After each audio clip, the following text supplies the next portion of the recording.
Hello everyone, जय हिंद। स्वागत है आपका अपना यूट्यूब चैनल एजुकेशन व्यू में। आज हम आपके लिए लेकर आए फ्रेंड बिहार दरोगा प्रारंभिक परीक्षा 2021 प्रैक्टिस सेट संख्या 23। फ्रेंड, इससे पहले वाला प्रैक्टिस सेट अगर आपने नहीं देखा है तो उसे भी जरूर देख लें। सभी वीडियो का लिंक नीचे डिस्क्रिप्शन में दिया हुआ है। बिहार दरोगा से जुड़ी हुई तमाम नोटिफिकेशन क्वेश्चन के लिए आप मेरे चैनल को सब्सक्राइब जरूर कर दें। और हाँ दोस्तों, साथ में बेल आइकन को भी प्रेस कर दें जिससे कि नोटिफिकेशन सबसे पहले आप तक पहुँचे। और इस वीडियो के पीडीएफ का लिंक मेरे टेलीग्राम चैनल पर दिया हुआ है, जिसका लिंक भी नीचे डिस्क्रिप्शन में है। वहां से आप जाकर के पीडीएफ को देख सकते हैं और खुद से भी प्रैक्टिस कर सकते हैं। तो आइए दोस्तों, करते हैं आज की शुरुआत बिना देरी किए हुए।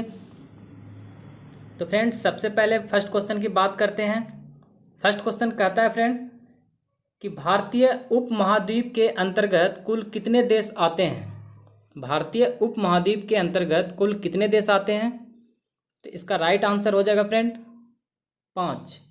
ठीक है, 5 देश आते हैं। वो 5 देश कौन कौन से हैं? तो वो हैं भारत, बांग्लादेश, भूटान, नेपाल और पाकिस्तान। ठीक है, ये 5 देश भारतीय उपमहाद्वीप के अंतर्गत आते हैं। फ्रेंड, अगर आपको ये वीडियो अच्छा लगे तो कमेंट करके ज़रूर बताइएगा कि ये आपको वीडियो कैसा लगा। ठीक है, और अपना मार्क्स भी बताइएगा कि 50 में से कितना मार्क्स आपको आ रहा है। ठीक है, चलिए नेक्स्ट क्वेश्चन की बात करें। क्वेश्चन नंबर 2 कहता है भारत का सबसे दक्षिणतम बिंदु इंदिरा पॉइंट की दूरी भूमध्य रेखा से कितनी है।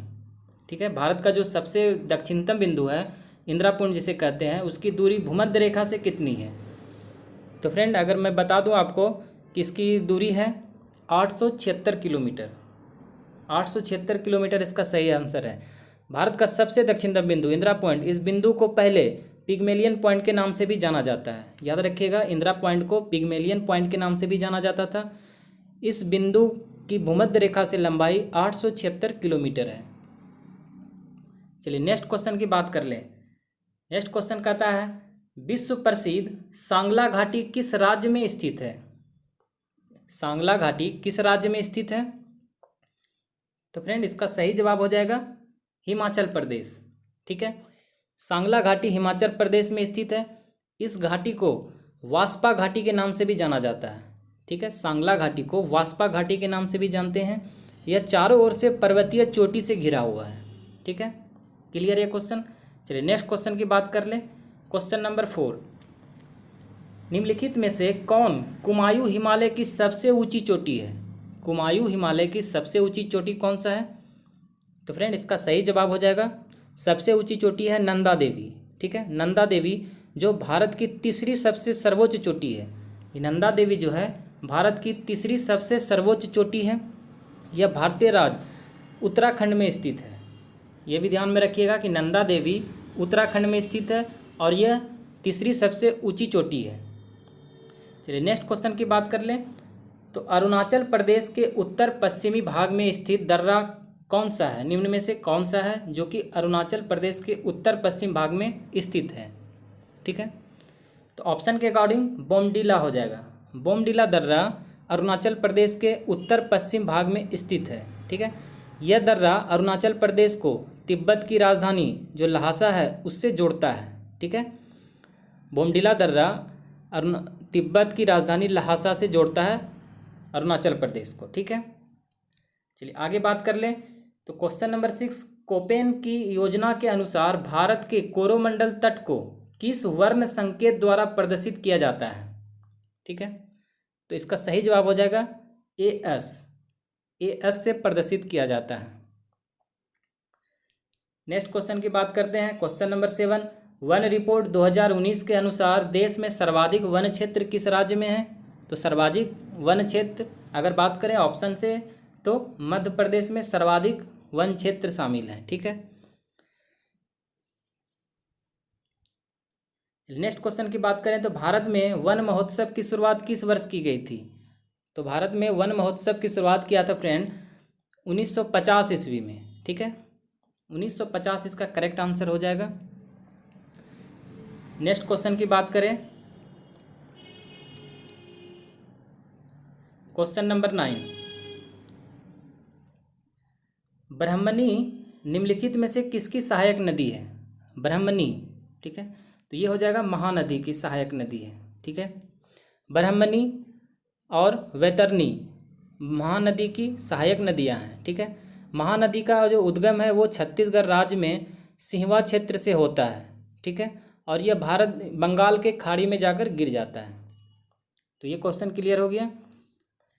नेक्स्ट क्वेश्चन है, विटीकल्चर का संबंध किसके उत्पादन को बढ़ाने से है? तो विटीकल्चर का संबंध याद रखिएगा अंगूर, इसका राइट आंसर हो जाएगा अंगूर। विटीकल्चर का संबंध अंगूर के उत्पादन को बढ़ाने से है। और वहीं बात करें अगर बर्मी कल्चर का, तो इसका संबंध केचुआ पालन से है। बर्मी कल्चर याद रखिएगा केचुआ पालन, विटीकल्चर अंगूर। नेक्स्ट है, निम्नलिखित में से किस पंचवर्षीय योजना का मॉडल प्रणब मुखर्जी ने तैयार किया था? तो प्रणब मुखर्जी ने तैयार किया था, यह 7वां पंचवर्षीय योजना था। ठीक है, राइट आंसर हो जाएगा सातवीं पंचवर्षीय योजना का मॉडल प्रणब मुखर्जी ने तैयार किया था। इस योजना का कार्यकाल जो अगर बात करें तो 1985 से लेकर के 90 तक था। इस योजना का विकास लक्ष्य 5% रखा गया था, जबकि इसने 6% विकास दर को हासिल किया था। ठीक है, नेक्स्ट क्वेश्चन की बात करते हैं। नेक्स्ट क्वेश्चन कहता है, ग्रामीण युवा रोजगार हेतु प्रशिक्षण कार्यक्रम ट्राइसेम की शुरुआत किस वर्ष की गई थी? तो ट्राइसेम की शुरुआत किया गया था 1979 में। ठीक है, 1979 में ट्राइसेम की शुरुआत किया गया था, जो कि ग्रामीण युवा रोजगार प्रशिक्षण कार्यक्रम था। ठीक है, नेक्स्ट क्वेश्चन है, भारत में मुद्रा को जारी करने और उसके विनिमय पर लागू होने वाले पद्धति को निम्नलिखित में से क्या कहा जाता है? तो फ्रेंड इसका सही आंसर हो जाएगा न्यूनतम रिजर्व अनुपात। ऑप्शन नंबर बी, न्यूनतम रिजर्व अनुपात इसका सही आंसर है। नेक्स्ट क्वेश्चन की बात करें, संरचनात्मक बेरोजगारी का कारण क्या है? संरचनात्मक बेरोजगारी का कारण है फ्रेंड अपर्याप्त उत्पादन क्षमता। ठीक है, ऑप्शन नंबर ए, अपर्याप्त उत्पादन क्षमता ही संरचनात्मक बेरोजगारी का कारण बनता है। आगे बात कर लें, क्वेश्चन नंबर 15, बैंक दर में कमी का ऋण की उपलब्धता पर क्या प्रभाव पड़ेगा? बैंक दर में कमी का ऋण की उपलब्धता पर क्या प्रभाव पड़ेगा? तो अगर ऐसा होता है तो ऋण बढ़ जाता है। ऑप्शन नंबर बी, ऋण बढ़ जाएगा। ठीक है, बैंक दर में कमी होने के कारण ऋण की उपलब्धता पर सीधा प्रभाव पड़ता है। इस स्थिति में ऋण बढ़ जाता है। नेक्स्ट क्वेश्चन है प्रॉमिस मी डैड के पुस्तक के लेखक कौन है? ठीक है, तो फ्रेंड आपको बता दूं कि प्रॉमिस मी डैड के पुस्तक के लेखक हैं जो बाइडेन, जो कि ऑप्शन में नहीं दिया गया है। तो ऑप्शन हो जाएगा इसका ऑप्शन नंबर डी, उपयुक्त में से कोई नहीं, लेकिन इसका आंसर हो जाता जो बाइडेन। ठीक है, प्रॉमिस मी डैड पुस्तक के लेखक जो कि अमेरिका के राष्ट्रपति हैं जो बाइडेन। ठीक है, इन्होंने यह पुस्तक 2017 में प्रकाशित किया था। नेक्स्ट है, तीरंदाजी निम्न में से किस देश के राष्ट्रीय खेल के नाम है? ठीक है, तो तीरंदाजी इसका राइट आंसर हो जाएगा भूटान का। ठीक है, भूटान का राष्ट्रीय खेल का नाम तीरंदाजी है। ठीक है, अगर हम बात करें कुछ और देश के और उसके प्रमुख खेलों की, तो सबसे पहले बात करेंगे स्पेन का। स्पेन के राष्ट्रीय खेल हो जाता है सांड का युद्ध। चीन की बात करें, चीन table tennis, Malaysia badminton, Japan में जूडो और बांग्लादेश में कबड्डी, ये उनका राष्ट्रीय खेल है। भारत की बात करें तो भारत का हॉकी राष्ट्रीय खेल है। क्वेश्चन नंबर 18, कोर्ट निम्नलिखित में से किस खेल से संबंधित खेल परिसर का नाम नहीं है? ठीक है, कोर्ट निम्नलिखित में से किस खेल के संबंधित खेल परिसर का नाम नहीं है? तो ये हो जाएगा पोलो। पोलो में कोर्ट का कोई संबंध नहीं होता है। बात करें टेनिस में कोर्ट होता है, कबड्डी में और खो खो में। ठीक है, ये कोर्ट परिसर कहलाता है। नेक्स्ट क्वेश्चन की बात करें तो फिल्म क्षेत्र में दिया जाने वाला प्रसिद्ध ऑस्कर पुरस्कार की शुरुआत किस वर्ष की गई थी? क्वेश्चन बहुत ही इंपॉर्टेंट है कि फिल्म क्षेत्र में दिया जाने वाला जो ऑस्कर पुरस्कार है उसकी शुरुआत किस वर्ष की गई थी? तो ये किया गया था 1929 में, 1929 ईस्वी इसका सही जवाब हो जाएगा। ऑस्कर पुरस्कार फिल्म जगत का सबसे प्रतिष्ठित पुरस्कार है। ठीक है, याद रखिएगा, ऑस्कर पुरस्कार फिल्म जगत का सबसे प्रतिष्ठित पुरस्कार है। इस पुरस्कार की शुरुआत जो है वो 1929 ईस्वी में किया गया था टाटा। ठीक है, चलिए नेक्स्ट क्वेश्चन की बात कर लें तो मेहंदी निम्नलिखित में से किस राज्य का लोक कला है? मेहंदी, तो मेहंदी इसका सही जवाब है राजस्थान। ठीक है। मेहंदी तथा मांडना, याद रखिएगा, मेहंदी तथा मांडना राजस्थान का प्रमुख लोक कला है। ठीक है। अब वहीं कुछ और राज्यों की बात करें और उसकी कला की बात करें तो महाराष्ट्र में रंगोली इसकी कला है, गुजरात में साथिया, उत्तर प्रदेश में चौक पूरन, बिहार में गोदना, ये कला है इन सब राज्यों का। नेक्स्ट बात करते हैं तो बिस्मिल्लाह खां का संबंध किस वाद्य यंत्र से था? तो बिस्मिल्लाह खां शहनाई वादन से थे, तो शहनाई इसका करेक्ट जवाब हो जाएगा। ठीक है। अब फ्रेंड बात कर रहे हैं बिस्मिल्लाह खां का, तो 2001 में भारत का सर्वोच्च नागरिक पुरस्कार सम्मान भारत रत्न से सम्मानित किया गया था। ठीक है। बिस्मिल्लाह खां को 2001 में भारत रत्न से सम्मानित किया गया था।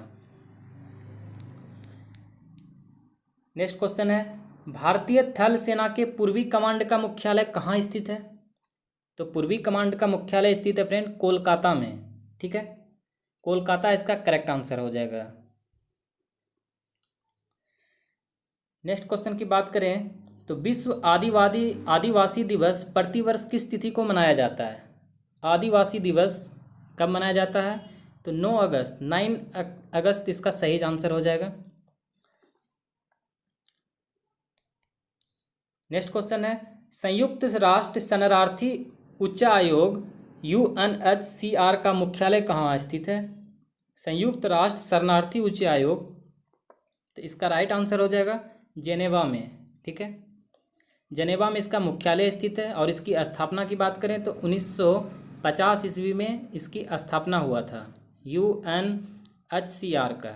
ठीक है। संयुक्त राष्ट्र शरणार्थी उच्चायोग। नेक्स्ट क्वेश्चन है,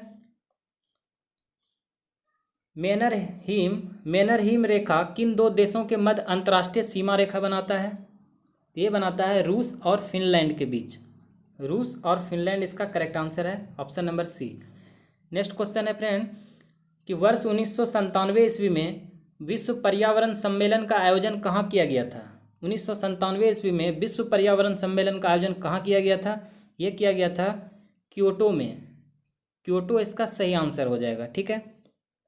क्योटो कहाँ है फ्रेंड? तो ये है जापान में। जापान में क्योटो शहर है। ठीक है।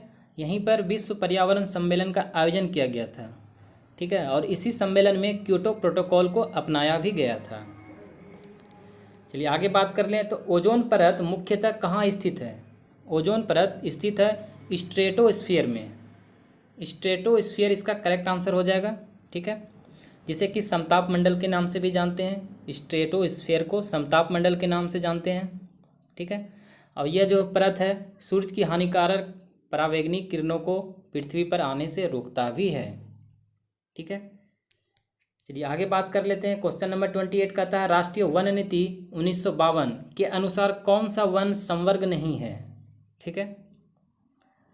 तो फ्रेंड इसका राइट आंसर हो जाएगा राष्ट्रीय उद्यान। ठीक है। राष्ट्रीय उद्यान इसका सही आंसर हो जाएगा।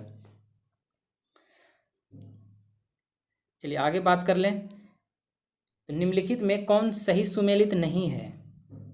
कौन सही सुमेलित नहीं है? तो सबसे पहले बात करें ए नंबर की, तो बांदीपुर कर्नाटक सही है, राजाजी उत्तराखंड सही है, सिमलीपाल उड़ीसा सही है, पीन वैली सिक्किम, तो फ्रेंड पीन वैली सिक्किम ये सही सुमेलित नहीं है। ठीक है। पीन वैली जो है वो राष्ट्रीय उद्यान हिमाचल प्रदेश में स्थित है। ठीक है। पीन वैली याद रखिएगा हिमाचल प्रदेश में स्थित है, ना कि सिक्किम में। तो ऑप्शन नंबर डी इसका करेक्ट आंसर है। चलिए आगे बात करें क्वेश्चन नंबर 30, तो निम्नलिखित में से कौन सा जैव निम्नीकरणीय है? कौन सा जैव निम्नीकरणीय है? तो ये हो जाएगा रबर। ठीक है।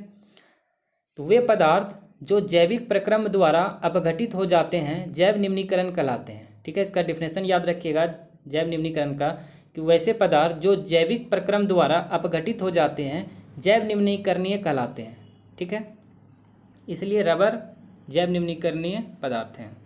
नेक्स्ट है, किस वेद के रचनाओं को पढ़ने वाले ऋषि को होत्र कहा जाता है? तो होत्र कहा जाता है ऋग्वेद पढ़ने वाले को। ठीक है। ऋग्वेद के रचनाओं को पढ़ने वाले ऋषियों को होत्र कहा जाता है। ठीक है। याद रखिएगा ऋग्वेद में 10 मंडल हैं, 1028 सूक्त हैं तथा 10,462 ऋचाएँ हैं। ठीक है। ये भी याद रखिएगा कि ऋग्वेद में 10 मंडल, 1080 सूक्त और 10,462 ऋचाएँ हैं। नेक्स्ट क्वेश्चन की बात करें तो निम्नलिखित में से कौन वेदांग नहीं है? वेदांग नहीं है तो फ्रेंड इसका सही जवाब है ज्ञान वेदांग नहीं है। ठीक है, वेदों को अच्छे से पढ़ने हेतु वेदांगों की रचना की गई है। ठीक है, वेदांगों की कुल संख्या 6 है। ठीक है फ्रेंड, वेदांगों की कुल संख्या 6 है। 6 का नाम बताता हूँ, शिक्षा, ज्योतिष, कल्प, व्याकरण, निरुक्त, छंद, ये 6 वेदांग हैं। ठीक है, ज्ञान उसमें वेदांग नहीं है। शिक्षा, कल्प, निरुक्त, ज्योतिष, व्याकरण, छंद ये वेदांग है। नेक्स्ट है, फाहियान ने किस प्रदेश की जनता को सुखी एवं समृद्ध बताया था? तो चीन का ये यात्री था फ्रेंड फाहियान, जो कि चंद्रगुप्त द्वितीय के दरबार में आया था। इसने अपने विवरण में मध्य प्रदेश की जनता को सुखी एवं समृद्ध बताया था। तो मध्य प्रदेश इसका करेक्ट आंसर हो जाएगा। ठीक है, आगे बात कर लें 34। निम्नलिखित दर्शन तथा उनके प्रवर्तक में कौन सुमेलित नहीं है? तो कौन सुमेलित नहीं है उसकी पता करना है। तो सबसे पहले देखेंगे न्याय प्रवर्तक गौतम, ये सही है। सांख्य कपिल, ये सही है। उत्तर मीमांसा जैमिनी, तो फ्रेंड उत्तर मीमांसा जैमिनी ना होकर के ये बादरायन होता है। ठीक है, बादरायन इसका सही आंसर होता है यहाँ पर, बादरायन। और वैशेषिक उलूक, ये सही है। तो आंसर हो जाएगा ऑप्शन नंबर सी, उत्तर मीमांसा जैमिनी ना होकर बादरायन होता। ठीक है, नेक्स्ट है 16 महाजनपदों में कंबोज महाजनपद की राजधानी कहाँ थी? तो कंबोज महाजनपद की राजधानी थी हाटक। ठीक है, 6ठी शताब्दी ईसा पूर्व में 16 महाजनपदों की स्थापना किया गया था। इसकी जानकारी हमें अंगुत्तर निकाय से मिलती है। कंबोज महाजनपद की राजधानी हाटक थी। क्लियर है? चलिए आगे बात कर लें कि तुर्कान ए फ्रेंड नेक्स्ट क्वेश्चन है, तुर्कान ए चहलगानी का विनाश किस शासक ने किया? तुर्कान ए चहलगानी का विनाश की बात करें तो इसका विनाश किया था बलबन ने। ठीक है, बलबन ने 1226 ईस्वी में गियासुद्दीन बलबन के नाम से दिल्ली की गद्दी पर बैठा था। ठीक है, बलबन ने ही नवरोज उत्सव की शुरुआत किया था। ये भी इंपॉर्टेंट क्वेश्चन बन जाता है कि नवरोज उत्सव किसने शुरुआत किया था? तो बलबन ने नवरोज पर्व की शुरुआत किया था। तो तुर्कान ए चहलगानी का विनाश किया था बलबन, ऑप्शन नंबर बी। आगे बात कर लें तो प्रसिद्ध यात्री निकोलस कोंटी किसके शासनकाल में विजयनगर की यात्रा किया था? ठीक है फ्रेंड, तो ये किया था फ्रेंड, इसका सही आंसर होगा कि प्रसिद्ध यात्री निकोलस कोंटी किसके शासन में विजयनगर की यात्रा किया था? तो ये किया था फ्रेंड कृष्णदेव राय के शासनकाल में। ठीक है, तो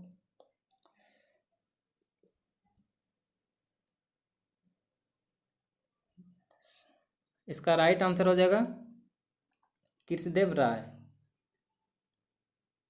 नेक्स्ट क्वेश्चन की बात करें, अकबर ने अपनी राजधानी को आगरा से फतेहपुर सीकरी किस वर्ष हस्तांतरित किया था? तो ये किया था 1571 ईस्वी में। ठीक है फ्रेंड, 1571 इसका करेक्ट आंसर हो जाएगा।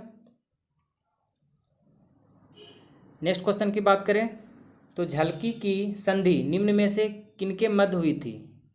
झलकी की संधि निम्न में से किसके मध्य हुआ था? ये हुआ था निजाम एवं बालाजी बाजीराव। निजाम एवं Balaji Bajirao, option number A इसका सही आंसर है। नेक्स्ट क्वेश्चन की बात करें तो चार्ल्स मेटकॉफ तथा रंजीत सिंह के मध्य अमृतसर की संधि किस वर्ष हुई थी? ये हुआ था 1809 ईस्वी में। ठीक है, महाराजा रंजीत सिंह तथा चार्ल्स मेटकॉफ के मध्य अमृतसर की संधि 1809 ईस्वी में हुई थी। रंजीत सिंह 1799 ईस्वी में लाहौर का शासक बना था और इन्होंने अपने सूबों में 4 भागों में बांटा था। नेक्स्ट क्वेश्चन है 1857 के क्रांति को किसने पूर्णतः सिपाही विद्रोह कहा था? ये कहा था लॉरेंस एंड सीले ने। ठीक है, लॉरेंस एंड सीले ने 1857 की जो क्रांति थी उसे पूर्णतः सिपाही विद्रोह कहा था। नेक्स्ट क्वेश्चन है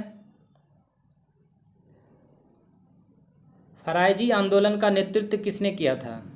फरायजी आंदोलन का नेतृत्व किया था? इसका सही जवाब हो जाएगा शरियतुल्लाह मियाँ। ठीक है, शरियतुल्लाह मियाँ इसका करेक्ट आंसर हो जाएगा। नेक्स्ट क्वेश्चन है, किस गवर्नर जनरल ने सिविल सेवा में प्रवेश की आयु को 19 वर्ष से बढ़ाकर 21 वर्ष कर दिया था? तो ये था फ्रेंड, याद रखिएगा, लॉर्ड रिपन। लॉर्ड रिपन इसका सही आंसर हो जाएगा। लॉर्ड रिपन जो कि 1880 से 1884 तक भारत का गवर्नर जनरल रहा था। ठीक है, इसने ही सिविल सेवा में प्रवेश की आयु को 19 वर्ष से बढ़ाकर 21 वर्ष कर दिया गया था। ठीक है, रिपन के समय में ही भारत में 1881 से नियमित जनगणना की शुरुआत की गई थी। ये भी इम्पोर्टेंट बन जाता है कि रिपन के शासनकाल में ही भारत में 1881 से नियमित जनगणना की शुरुआत किया गया था। नेक्स्ट क्वेश्चन है कि राष्ट्रपति पद के उम्मीदवार के लिए निर्वाचक मंडल में कितने सदस्य क्रमशः प्रस्तावक और अनुमोदक होना चाहिए?